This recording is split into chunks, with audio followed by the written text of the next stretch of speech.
It's not 100%, that's for sure.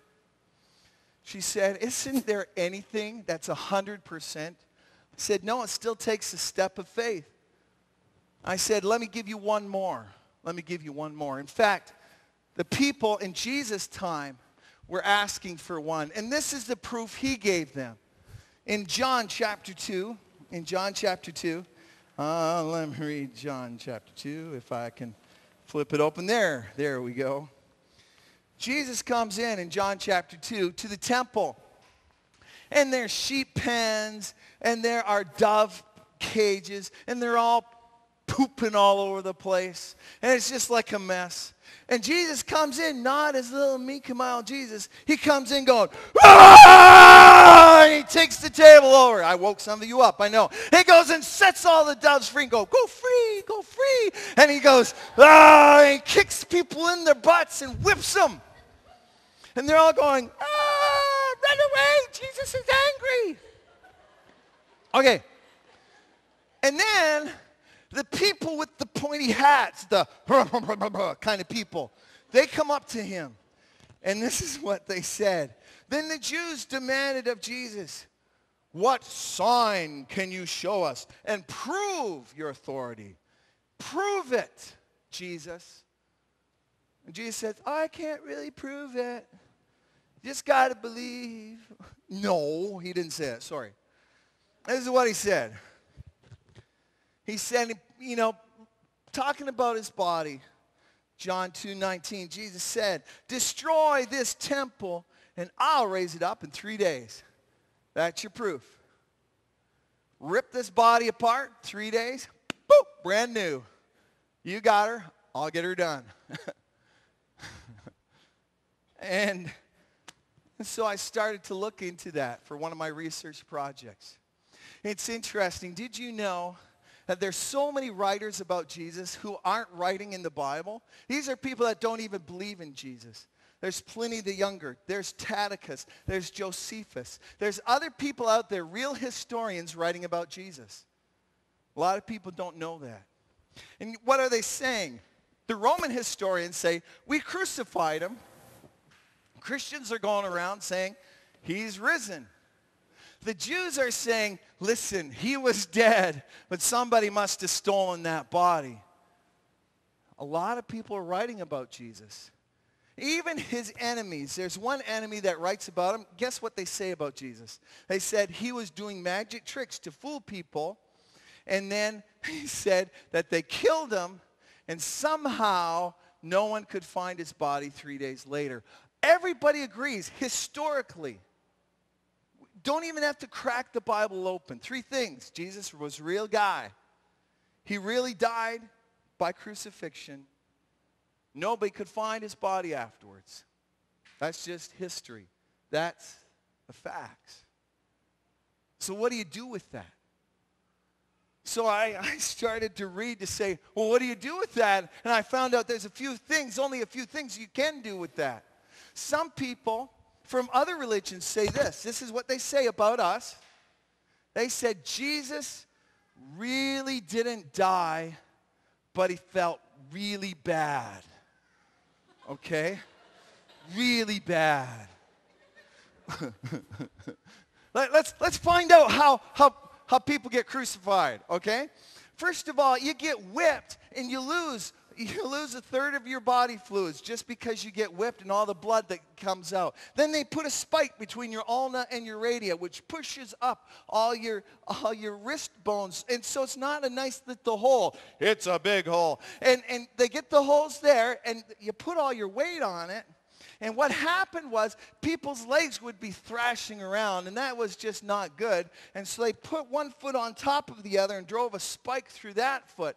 And guess what happened? They found out people would stand up on the spike, take a breath, and hang back down and hold on to their breath. That way it would draw it out longer.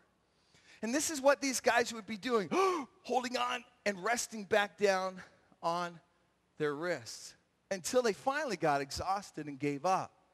With Jesus, it was different. They took a spear and stuck it in his side. Your heart, those of you in university biology understand this, has a pericardial sac around it, which has fluid in it, which is like a watery fluid. So when your heart goes boom, boom, boom, boom, it doesn't rub against stuff, right?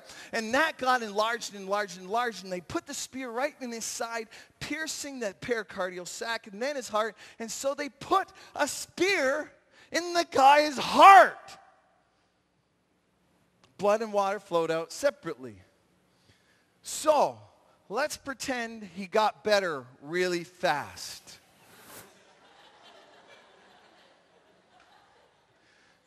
They put bandages on him. They stick him in a cold tomb.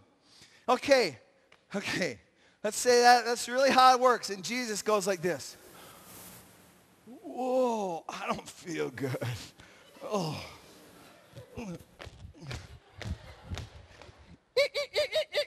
That's why it took 3 days to get out of everything. So he gets out of everything. He's in a black tomb, blood all over him. He's lost a third of his body fluid. He hasn't had anything to eat for 3 days, nothing to drink for 3 days. And he's going, there's got to be an opening somewhere here. He finds the rock, and he finds some dirt around it. So he digs through the rock, and he sticks his head out, and there's a Roman Praetorian guard. Spear, sword, trained to kill. And he goes, boo!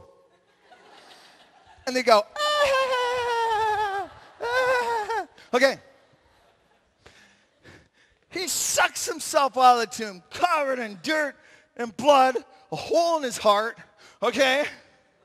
And he has to walk and walk and walk and stand before his guys and say, I have risen from the dead. Believe. Can you give me a drink fast? Okay, that could be. Sorry. Other people say, which is a really cut on women, so girls, this isn't my idea, so don't get angry at me.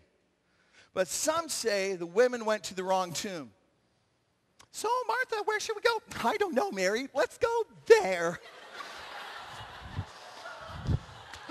He's risen! He's risen! Mary and Martha must have been blonde or something. I don't know, but the deal is, the real soldier dudes would still be guarding the same tomb. We'd have show their skeletons. See, they're still there. Okay? That wouldn't work. You know what the latest theory is? I've asked some friends in history. I said, Jesus is a real guy. What do they really say? And they said, there's lots of theories. I said, what's one of them? He said, you know what one of them is? This is no kidding. Real theory. Jesus had a twin brother. He did. There was Jesus and Bob. Mary puts Bob on the windowsill as she was putting Jesus to bed, and somebody rips Bob off. Bob! At least I still have Jesus. So Bob goes to Egypt. You know why?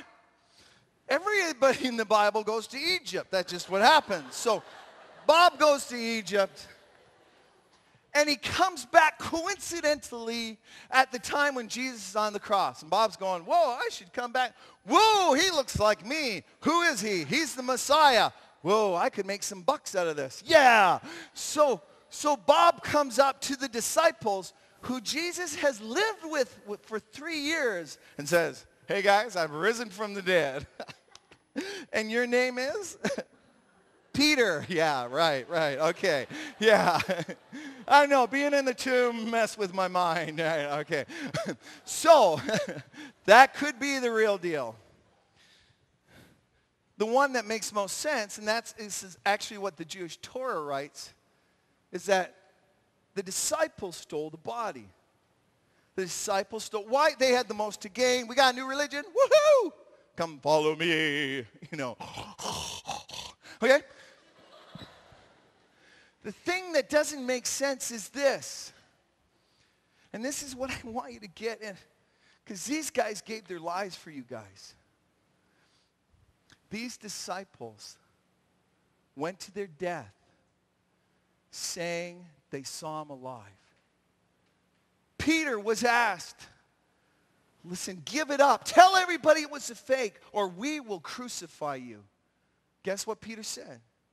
Oh, don't crucify me.